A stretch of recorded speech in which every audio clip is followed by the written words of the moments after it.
Hamas chief Ismail हानिया की मौत हो चुकी है। उनके आवाज़ को निशाना बनाकर हमास प्रमुख और उनके बॉडीगार्ड की हत्या कर दी गई है।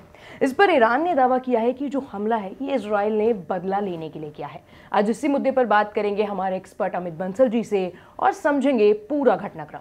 अमित जी, आपका बहुत बहुत स्वागत है। धन्यवाद सर, पहले मेरा सवाल है कि पहले फुआद शुक्र हिजबुल्लाह कमांडर और फिर उसके बाद हमास चीफ इस्माइल हानिया का कुछ ही घंटों में असैसिनेशन हो जाता है। इसके क्या मायने हैं सर? देखिए, जो इजराइल हमास की लड़ाई चल रही है जी, वो लगभग अब इसको मोटा मोटा अगर हम देखें तो 8 महीने से ऊपर हो चुका है।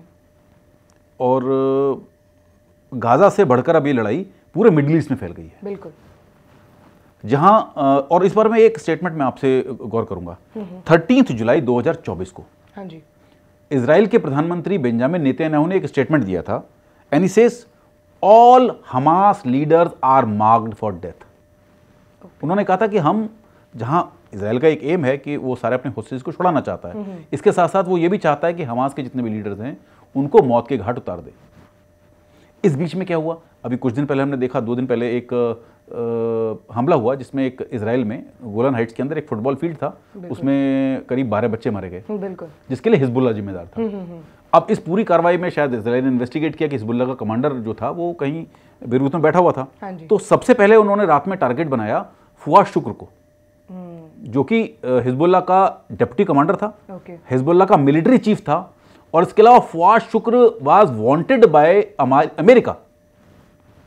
क्यों? क्योंकि फुआद शुक्र ने एक बहुत बड़ी केस किया था 1983 बेरूत में, जब बॉम्बिंग हुई थी, जिसमें 2 ट्रक बॉम्बिंग हुई थी, जिसमें लगभग 207 अमेरिकन और 58 फ्रेंच सोल्जर्स मारे गए थे। उसके पूरे एग्जीक्यूशन के पीछे फुआद शुक्र का हाथ था। और इसीलिए अमेरिका ने इसके ऊपर $5 मिलियन की बाउंटी रखी थी। $50 लाख की बाउंटी इसके ऊपर थी। अब जब इजराइल को पता लगा कि गोलान हाइट्स के इंसिडेंट में शामिल है और इसकी लोकेशन उनको ट्रेस हो गई, तो उन्होंने इमीडिएटली बिना किसी देरी किए रात को इसको मार गिराया। इसके बेरूत के एक सबर्ब में जहां ये रह रहा था, वहां बॉम्बिंग की और वहां उसको मार गिराया। उसके साथ साथ अर्ली मॉर्निंग में जो इस्माइल हानिया की बात करेंगे, इस्माइल हानिया बहुत ही ज़्यादा क्लेवर एक हमास का कमांडर रहा है। हाँ जी। और खालिद मुशाल के जाने के बाद, जब से ये हमास का कमांडर बना है, तब से हमास बहुत ज़्यादा वायलेंट हुआ है और बहुत ज़्यादा नॉन कन्वेंशनल वॉरफेयर का इसने सहारा लिया है। अभी जो 7 अक्टूबर को हमला हुआ था इजराइल में, इसके पीछे भी पूरी तरह से इस्माइल हानिया का माइंड था। हमास को जो दुनिया भर से इतनी ज़्यादा फंडिंग मिल रही है, बेइंतहा फंडिंग जो मिली है, उसके पीछे भी इस्माइल हानिया का दिमाग था। और हमास को जो एक्टिव सपोर्ट ईरान से मिल रहा था, उसके पीछे भी इस्माइल हानिया का दिमाग था। तो ये सारी की सारी चीज़ें इस्माइल हानिया के पीछे थी। तो कहीं ना कहीं अगर आपको हमास को ख़त्म करना था, हाँ जी, तो इजराइल के पास इस्माइल हानिया को ख़त्म करने के अलावा कोई और चारा नहीं था। अब इसको एक दूसरे नज़रिए से देखते हैं, क्योंकि इस्माइल हानिया परमानेंटली रह रहा था कतर में, बिल्कुल, और कतर में उसको निशाना बनाना मुश्किल था। और ऐसे वक्त में जब वो तेहरान आया, ईरानियन प्रेसिडेंट की ओथ टेकिंग सेरेमनी में पार्टिसिपेट करने के लिए, तो इजराइल को लगा शायद ये बहुत अच्छा मौका है और उन्होंने इसको निशाना बना दिया और इसकी लीडरशिप को खत्म कर दिया। दोनों इंसिडेंट एक साथ हुए और शायद कोई कोइंसिडेंस है कि दोनों एक साथ हुए, लेकिन इससे इजराइल ने बहुत शायद फिर मौका ढूंढ रहे थे, दोनों मौके साथ में मिल गए। बट इससे इजराइल ने एक बहुत स्टर्न मैसेज पूरी दुनिया में भेजा है। बिल्कुल। एक और सवाल है सर, क्या आपको लगता है कि इजराइल ने किस प्रकार से जो इस्माइल हानिया है उसको इतनी सफाई से टारगेट बना दिया? देखिए, प्रिसीजन अटैक्स होते रहे हैं। जैसे कि हमने देखा पिछले कुछ 2020 में इन्होंने कुद्स ब्रिगेड थी इजराइल की, ईरान की, उसके जो चीफ था कासिम सुलेमानी, उसको भी बिल्कुल एक प्रिसीजन अटैक में मारा। तो इस तरह के काइनेटिक एम्यूनिशंस हैं जिसको हम बोलते हैं प्रिसीजन काइनेटिक एम्यूनिशन, ये इन्होंने मारा है। और अलग अलग थ्योरीज हैं, कोई कह रहा है कि किसी मिसाइल से मारा गया, कोई कह रहा है कि किसी एयरक्राफ्ट लॉन्च मिसाइल से मारा गया, कोई कह रहा है किसी ड्रोन से मारा गया। अभी तक इस बारे में कोई क्लैरिटी नहीं है, सफाई नहीं है। बट मैं समझता हूँ कि जहाँ तक जिस भी प्लेटफॉर्म से इसको लॉन्च किया होगा, टेक्निकली अगर मैं समझूँ तो इट इज़ वेरी डिफ़िकल्ट कि इसको इम्पॉसिबल है ये देखना कि ये इजराइल की मेन एंड से कोई अटैक हुआ होगा। मुझे लगता है इजराइल ने अटैक लॉन्च करने के लिए किसी और प्लेटफॉर्म का सहारा लिया होगा। हो सकता है इजराइल के जो जंगी जहाज़ हैं या हवाई जहाज़ हैं वो कहीं कैस्पियन सी में रहे हों, वहाँ से उन्होंने अटैक किया हो, या फिर उन्होंने किसी नॉर्दर्न एरिया से अटैम्प्ट किया हो, या उन्होंने किसी न्यूट्रल टेरिटरी से अटैम्प्ट किया हो जो कि तेहरान के करीब ही रही हो। बहरहाल जो कुछ भी था, ये या तो कोई मिसाइल थी, या कोई एयरक्राफ्ट लॉन्च मिसाइल थी, या फिर कोई ये ड्रोन था जो जाकर के जिसने बड़ी सफाई के साथ केवल और केवल इस्माइल हानिया और उसके बॉडीगार्ड को मारा, जो दोनों एक साथ थे। बिल्कुल। इसी से जुड़ा एक सवाल है कि अब जैसे हमास के चीफ की मौत हो गई है, इसके बाद आपको क्या लगता है कि हमास और जो इजराइल का युद्ध है ये खत्म हो गया है या पूरी तरह से हमास खत्म हो गया? नहीं, देखिए, ना तो हमास पूरी तरह से खत्म हुआ है और ना इजराइल गाजा का युद्ध खत्म हुआ है। ओके। इजराइल ने पहले ही कहा था, सबसे पहले उन्होंने कहा है कि हम जब तक हमारे होस्टेजेस रिलीज नहीं होते हैं तब तक हम हमास के साथ में किसी भी तरह का समझौता नहीं करेंगे। और दूसरा स्टेटमेंट जो मैंने आपको बताया, बेंजामिन नेतन्याहू का 13 जुलाई का स्टेटमेंट, जिसमें उन्होंने कहा कि इजराइल चाहता है कि सारे के सारे हमास के नेता खत्म हो जाएं। मतलब युद्ध तो नहीं हो रहा है खत्म? युद्ध नहीं खत्म हो रहा है क्योंकि काफी सारे नेता बचे हैं। हाँ जी। अब हम देखते हैं कि बचा, अब तो ये अभी हमास पूरी तरह खत्म नहीं हुई, बट वीक हो गया। ये वीक जरूर हो गया क्योंकि उनका टॉप लीडर मारा गया। उसके बाद अगर हम देखें जनवरी में उनका जो डिप्टी लीडर था सालेह अल अरूरी, उसको मार दिया गया। उसके बाद जो उनका डिप्टी मिलिट्री चीफ था मारवान निस्सा, उसको 10 मार्च को मार दिया गया।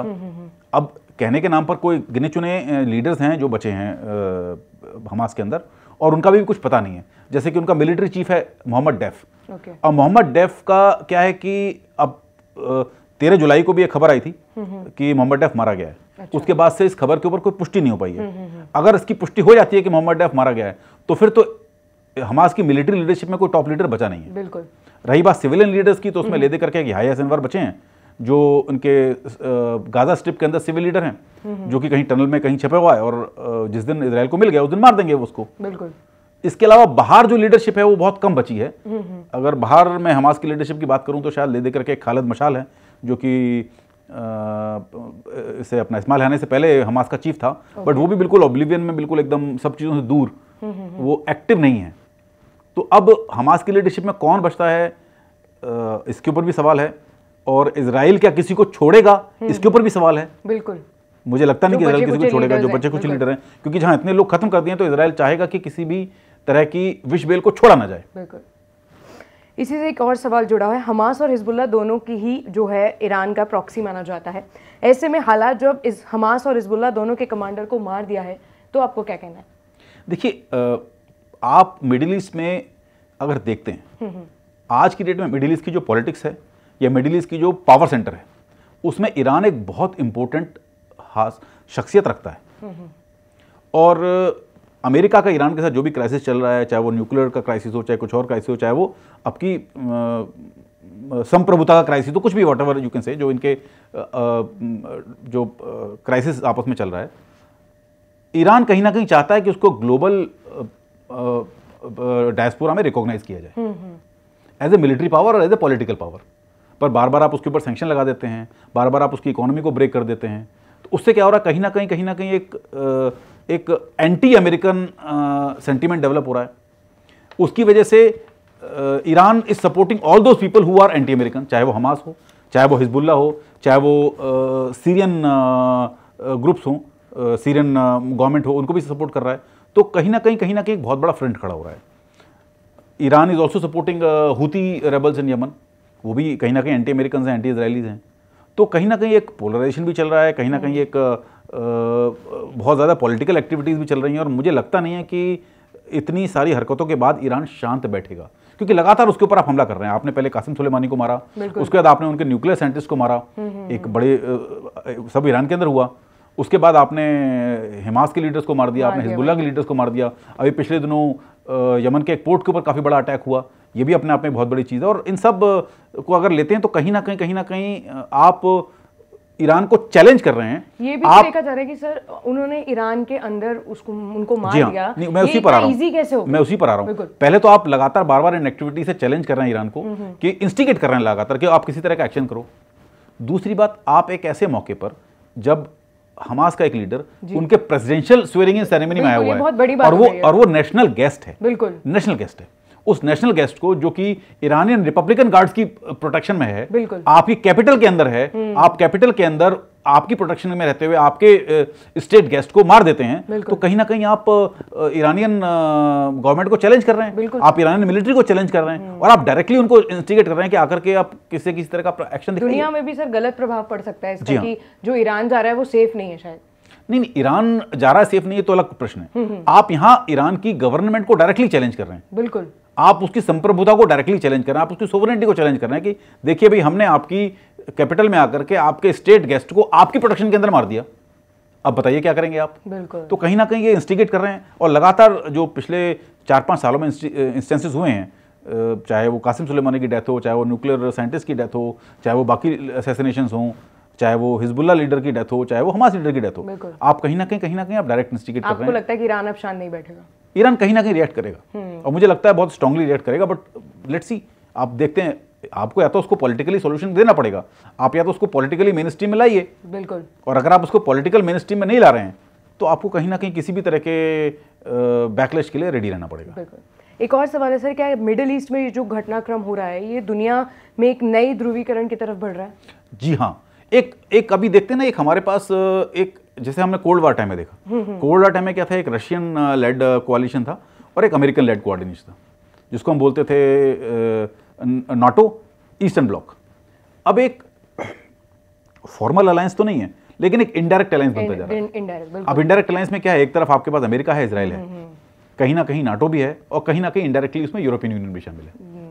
साथ में आप यूक्रेन को भी इसमें शामिल कर लीजिए, क्योंकि यूक्रेन रशिया वॉर भी इसका एक कहीं ना कहीं हिस्सा है, बिकॉज ये जो कोalition है वो भी ये बार बार टकरा रहा है। बिल्कुल। दूसरी तरफ आपके पास कौन है? दूसरी तरफ आपके पास ईरान है, दूसरी तरफ आपके पास कुछ मिडिल ईस्टर्न कंट्रीज हैं जो ईरान को भी सपोर्ट करते हैं और जो हमास को भी सपोर्ट करते हैं। आपके दूसरी तरफ आपके अगेंस्ट हमास है, ईरान है, इनके ग्रुप्स हैं। आपके अगेंस्ट रशिया भी खड़ा हुआ है, क्योंकि रशिया भी कहीं ना कहीं ईरान को सपोर्ट कर रहा है। ओके। चाइना अभी जो उन्होंने रिसेंटली अपना $400 बिलियन का एक ट्रेड एग्रीमेंट किया ईरान के साथ में, ये करके वो कहीं ना कहीं वो भी ईरान के साथ में खड़े हैं। इसके अलावा जितने भी अरेबियन कंट्रीज हैं, उसमें भी हो सकता है कि as a state policy they may not be supporting Iran, but अंदर में उनके अंदर एलिमेंट्स हैं जो कहीं ना कहीं ईरान को सपोर्ट कर रहे हैं, because of being an Islamic brotherhood. तो एक गुट है जो NATO plus America plus European union plus Israel के अगेंस्ट में खड़ा हो रहा है, जिसके अंदर एक बहुत बड़ी पावर है। रशिया भी है, चाइना भी है, ईरान भी है, और सीरिया भी है, और इसके साथ वेरियस कोalitions भी हैं। हो सकता है टर्की भी लेटर ऑन उसमें शामिल हो जाएगी, क्योंकि टर्की ने भी इनडायरेक्ट अपना सपोर्ट तो दिया है इन चीज़ों को, although Turkey is a member of NATO. Okay sir, इसी सर एक और मेरा जो लास्ट सवाल है वो है कि भारत के नज़रिए से इस पूरे घटनाक्रम को आप कैसे देखते हैं? देखिए, भारत हमेशा न्यूट्रल रहा है इन केस में। भारत की पॉलिसी बहुत स्पष्ट है, स्पेशली जब से करंट गवर्नमेंट आई है। भारत ने कहा है कि हम ना तो गुटनिरपेक्ष हैं, जैसे हम पहले कहते थे कि हम बिल्कुल न्यूट्रल हैं, we are driven by the interest of our own nation. हम वहां जाएंगे जहां हमारे देश के इंटरेस्ट होंगे। जैसे कि अभी यूक्रेन वॉर चला, उसमें आपने रशिया के ऊपर सैंक्शन लगा दिया। हाँ जी। रशिया के ऊपर सैंक्शन लगा दिया, यूक्रेन वॉर की वजह से ऑयल पूरे दुनिया में महंगा हो गया। गल्फ वार में जो चल रहा है, हमास का क्राइसिस चल रहा है, कुछ ना कुछ मिडिल ईस्ट में चल रहा है, तो तेल महंगा है। हम लोग सस्ता तेल खरीद रहे हैं रशिया से, despite of sanction, despite of backlash. क्यों खरीद रहे हैं? Because it is in the interest of our own organisation, own country. बिल्कुल। वेपन खरीदने की बात आती है, अमेरिका कहता है कि आप रशिया से वेपन नहीं खरीदेंगे। हम लोगों ने S-400 खरीदा। बिल्कुल। क्यों खरीदा? क्योंकि it is in interest of our own organisation. At that same time Russia कहता है कि आप अमेरिका से नहीं लेंगे, बट हम लोग अमेरिका से MQ-9 रीपर ड्रोन्स भी ले रहे हैं, हम लोग अमेरिका से अपना हॉविट्जर गन्स भी ले रहे हैं, हम लोग अमेरिका से बाकी P-8I हमने एयरक्राफ्ट भी लिए हैं। तो ऐसा नहीं कि हम अमेरिका से नहीं खरीद रहे हैं, हम अमेरिका से भी खरीद रहे हैं। हम at the same time France से भी ले रहे हैं, डसॉल्ट एविएशन हमने राफेल लिए, हमने at the same time lot of military hardware हमने खरीदा है रशिया से। तो हम वो कर रहे हैं जो हमारे देश के इंटरेस्ट में है, without getting into any kind of coalition. हम किसी कोalition का पार्ट नहीं है, हम अपने देश के इंटरेस्ट में काम कर रहे हैं, जो कि बेस्ट हमारे लिए सूटेड है। और कहीं ना कहीं ये जो भी मिडिल ईस्ट का क्राइसिस है, उसमें भी मुझे लगता है कि मोदी जी कोई ना कोई अपॉर्चुनिटी निकाल लेंगे। बिल्कुल, हो सकता है। आपने सर जो जानकारी दी वो मेरे हिसाब से बहुत कम लोगों को पता होगी। इस जानकारी के लिए आपका बहुत बहुत धन्यवाद। शुक्रिया। ऐसी और भी जानकारी के लिए और देश और दुनिया की तमाम खबरों के लिए देखते रहें India.com।